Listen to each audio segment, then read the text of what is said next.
दोस्तों, इस वीडियो के अंदर अभी हम लोगों के जीके जीएस इससे रिलेटेड इम्पोर्टेंट 40 क्वेश्चन देखने वाले हैं, जो कि आपके आने वाले एग्जाम से रेलवे, एसएससी जीडी और पुलिस एग्जाम के लिए काफ़ी इम्पोर्टेंट है। तो आप इन एक एक क्वेश्चन को रट लीजिए। उससे पहले चैनल पर आया तो चैनल को सब्सक्राइब कर जो पास वाली घंटी का निशान है उसे भी ऑन कर दें, ठीक है दोस्तों। यदि आपको इनमें से किसी क्वेश्चन का आंसर पता है तो आप अपना आंसर जो है कमेंट बॉक्स में लगा सकते हैं, ठीक है। तो देखिए यहाँ पर हमारा पहला क्वेश्चन है, निम्नलिखित में से कौन सा कथन है लोकसभा के बारे में सही है। तो देखिए लोकसभा के बारे में यहाँ पर जो तीसरा कथन दिया है क्या है, ये लोकसभा के बारे में सत्य है। भारत के राष्ट्रपति द्वारा एंग्लो इंडियन समुदाय के 2 सदस्यों को नामित किया जाता है, बिल्कुल किया जाता है, ठीक है। ये लोकसभा के बारे में सत्य है। और बाकी के जो 3 ऑप्शन है ये लोकसभा के बारे में कैसे सत्य नहीं है ये आपको बता देते हैं।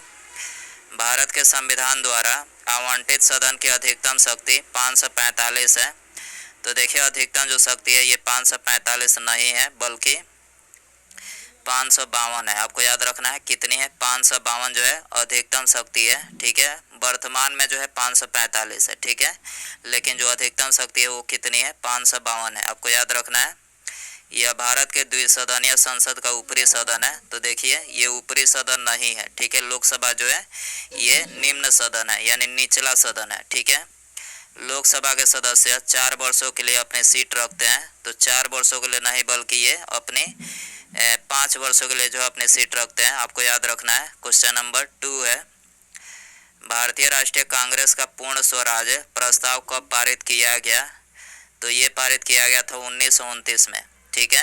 भारतीय राष्ट्रीय कांग्रेस का पूर्ण स्वराज प्रस्ताव कब पारित किया गया, 1929 में, ठीक है। क्वेश्चन नंबर 3 है, मुगल राजकुमारी गुलबदन बेगम ने हुमायूंनामा किसके अनुरोध पर लिखा था। तो देखिए हुमायूंनामा जो है ये अकबर के अनुरोध पर गुलबदन बेगम ने लिखा था, ठीक है। तो यहाँ पर ऑप्शन डी करेक्ट हो जाएगा। क्वेश्चन नंबर 4 है, भारतीय संविधान में अनुच्छेद 36 से 51 किस रूप में जाना जाता है। तो देखिए भारतीय संविधान में अनुच्छेद 36 से 51 जो है ये जाना जाता है राज्य के नीति निर्देशक तत्व के रूप में, ठीक है। तो यहाँ पर बी करेक्ट हो जाएगा। क्वेश्चन नंबर 5 है, निम्नलिखित में से कौन सा युग्म सही सुमेलित नहीं है। तो देखिए इसका करेक्ट आंसर ऑप्शन ए हो जाएगा। विटामिन B1 जो है ये सही सुमेलित नहीं है। विटामिन B1 का स्रोत है मांस, अंडा और अनाज, ठीक है। ये विटामिन B1 का स्रोत है और बाकी के जो 3 ऑप्शन है ये करेक्ट है, मतलब सुमेलित है। विटामिन डी जो है ये मछली के तेल में पाया जाता है। विटामिन ई गेहूं और हरी सब्जी में पाया जाता है। और विटामिन B12 का जो स्रोत है वो है मांस और अंडा, ठीक है। आपको याद रखना है। क्वेश्चन नंबर 6 है, रविन्द्रनाथ टैगोर ने किसके विरोध में ब्रिटिश नाइटहुड को त्याग दिया, मतलब लौटा दिया। तो ये जालियांवाला बाग हत्याकांड के विरोध में, ठीक है। तो ऑप्शन बी करेक्ट हो जाएगा। जालियांवाला बाग हत्याकांड कब हुआ था, तो 13 अप्रैल सन 1919 को हुआ था, ठीक है। क्वेश्चन नंबर 7 है, निम्नलिखित में से किस विटामिन को ऑर्गोकैल्सिफेरॉल कहते हैं। तो देखिए ये बोला जाता है विटामिन डी को, ठीक है। विटामिन डी को जो है ऑर्गोकैल्सिफेरॉल जो है कहा जाता है, ठीक है। तो यहाँ पर बी करेक्ट हो जाएगा। क्वेश्चन नंबर 8 है, भारत में निम्नलिखित में से कौन सा एक संवैधानिक निकाय है। तो देखिए इसका करेक्ट आंसर ऑप्शन सी हो जाएगा। वित्त आयोग जो है ये भारत में एक संवैधानिक निकाय है, ठीक है। क्वेश्चन नंबर 9 है, मूसी और भीम किस नदी की सहायक नदियाँ हैं।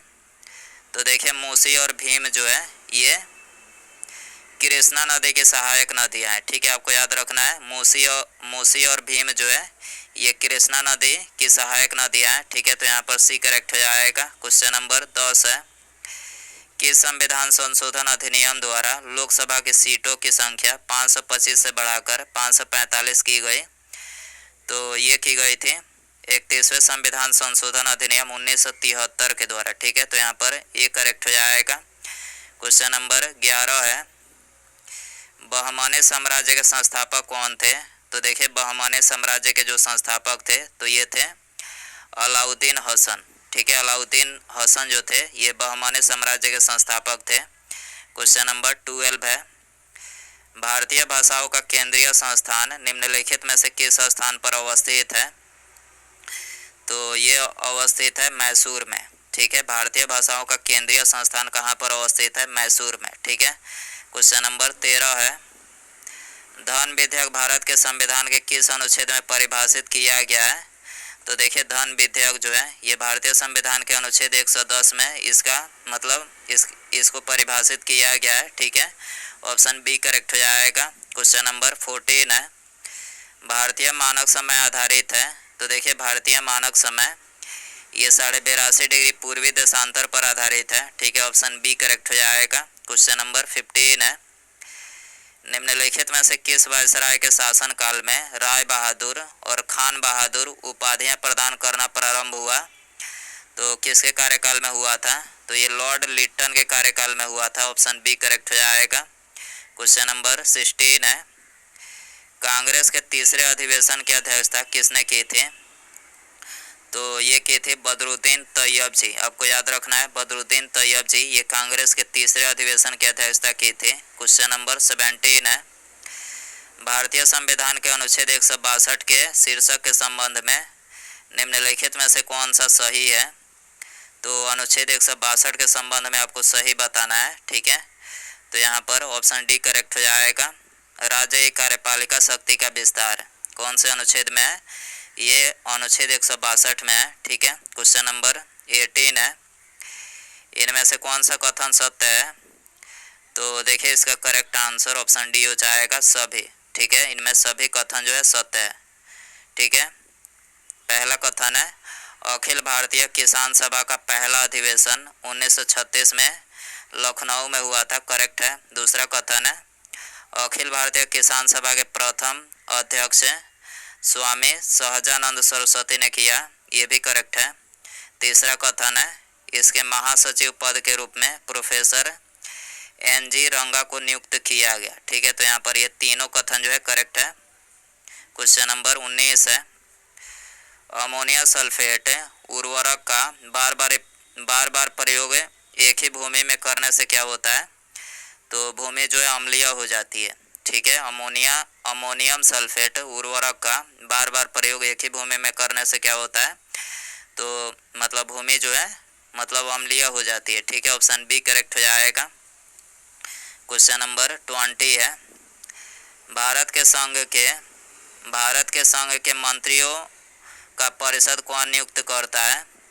तो ये नियुक्त करता है राष्ट्रपति। ठीक है, भारत के संघ के मंत्रियों का परिषद कौन नियुक्त करते हैं? तो राष्ट्रपति करते हैं। ऑप्शन ए करेक्ट हो जाएगा। क्वेश्चन नंबर 21 है, जिला न्यायाधीशों को नियुक्ति, तैनाती और पदोन्नति के विषय में राज्यपाल किससे सलाह करते हैं? तो ये सलाह करते हैं उच्च न्यायालय से। ठीक है, आपको याद रखना है, जिला न्यायाधीशों की नियुक्ति, तैनाती और पदोन्नति के विषय में राज्यपाल किससे सलाह करते हैं? तो ये उच्च न्यायालय से करते हैं। ठीक है। क्वेश्चन नंबर 22 है, हिमालय पर्वत श्रृंखला के निम्नलिखित में से कौन कौन से शिखर महान हिमालय में स्थित है? तो ये स्थित है माउंट एवरेस्ट, धौलागिरी, नंदा देवी और नमचा बरवा। ठीक है, केटू को छोड़कर जो है ये बाकी चारों महान हिमालय में स्थित है। ठीक है, तो यहाँ पर सी करेक्ट हो जाएगा, 1, 3, 4 और 5। ठीक है। क्वेश्चन नंबर 23 है, पिटली द्वीप जहाँ मनुष्य का आवास नहीं है तथा वहाँ एक पक्षी अभ्यारण्य है, ये भारत में किस जगह पर स्थित है? तो कहाँ पर स्थित है? तो ये स्थित है लक्षद्वीप में। ठीक है, जहाँ पर मनुष्य का आवास नहीं है परंतु वहाँ पर एक पक्षी अभ्यारण्य है। ठीक है, आपको याद रखना है, ऑप्शन बी करेक्ट हो जाएगा। क्वेश्चन नंबर 24 है, लाल रंग के तरंग दैर्घ्य से अधिक तरंग दैर्घ्य के प्रकाश को क्या कहते हैं? तो उसको जो है क्या बोला जाता है? औरक्त। ठीक है, लाल रक्त की तरंग दैर्घ्य से अधिक तरंग दैर्घ्य के प्रकाश को क्या कहा जाता है? औरक्त कहा जाता है। ठीक है, ऑप्शन सी करेक्ट हो जाएगा। क्वेश्चन नंबर 25 है, विद्युत वाहक बल यानी इलेक्ट्रोमोटिव फोर्स क्या निरूपित करता है? तो ये निरूपित करता है कार्य यानी ऊर्जा। ठीक है, ऑप्शन बी करेक्ट हो जाएगा। क्वेश्चन नंबर 26 है, निम्नलिखित में से भारत